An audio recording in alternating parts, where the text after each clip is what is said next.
저희도 놀랐습니다. 일명의 스텔스 차량이라 그러죠. 차량이 있어서 쭉 영상으로 찍고 나가는데 번호판이 안 보이는 거예요. 집 번호판이. 그걸 이제 지나치면서 나가가지고 터널 밖에 나가서 확인을 했는데 앞번호판도 없더라고요 또. 당시 그 차량을 운전했던 최호영 씨를 직접 만나봤습니다. 최호영 씨는 그날의 상황을 어떻게 기억하고 있을까요?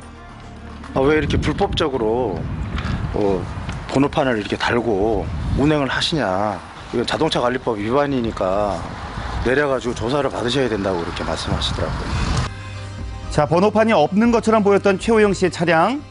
자세히 보시죠. 번호판이 있기는 합니다. 뭐야?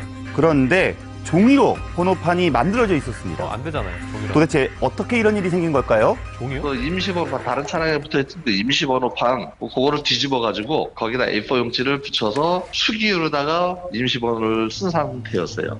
손으로? 그런데 지자체에서 정당하게 발급받은 번호판이라고 진술한 최호영 씨. 예? 지자체. 저는 불법을 저지른 게 없죠. 저는 담당 그 관청에서 발급한 임시 번호판하고 임시 운행 허가증을 정당하게 발급을 받았으니까요. 진짜인지 가짜인지 확인하기 위해서 네네. 전화를 해서 확인하니까 공무원이 임시로다 그거를 만들어줬습니다. 네네. 네, 해가지고 그 얘기를 하더라고요. 네네. 저게? 그래서 관련 행정규칙을 찾아봤습니다. 임시 번호판에 표준 규격이 있었습니다. 예. 흰색 바탕에 목재판을 사용해야 되고 문자의 너비를 맞춰야 한다고 명시되어 있습니다. 네. 종이로 만든 임시 번호판을 발급해준 양양군청의 입장은 어떨까요? 민원께서 다른 고초를 겪으셨으니까 그것도 되게 죄송해요. 말소한 차량을 임시 운행하겠다고 하는 케이스는 거의 없어요. 예, 몇 년에 한 번씩이니까요. 예. 일단 번호판 제작서가 없는 상황에서 정 안 되면 저는 속초 강릉이나 다른 지역으로 보냈으면 그만이거든요.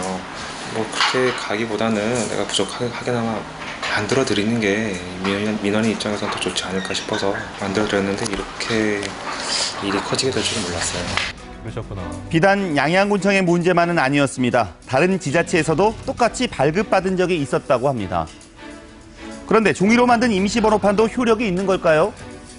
위법행위까지 가서 과태료까지 내는 건 아니라 할지라도 국민들의 편익에 상당히 침해하는 요소라고 볼 수 있죠. 괜찮아요. 종이로 이렇게 해가지고 그 100km 이상 달리고 이러면 테이프로 이렇게 감아놓는다고 해서 안심할 수가 없는 거잖아요. 비가 와서 찢어지거나 예. 아니면 아예 번호판이 날아가거나 주행 중에 예. 그랬다면은 이분은 처벌을 받을 수도 있었던 상황이었던 건가요? 허가증이 있어도 네네. 번호판이 떨어진 상태에서 운행을 하면 안 되거든요. 그게 만약 비가 와서 떨어져 나갔다면은 처벌을 받을 수가 있죠. 재발 방지 위해서는 어떻게 해야 될까요? 발행기관 관청은 공무소, 관공서입니다. 국민들은 관공서를 전적으로 신뢰하고 있다면 거기에 대해서 어떤 발행 문건이나 기호 같은 게 있다면 신뢰를 받을 수 있는 만큼의 문건이 제출되어야 되겠죠. 국민이 신뢰하는 관공서라면 그에 걸맞는 행정이 뒷받침돼야 하지 않을까 싶습니다.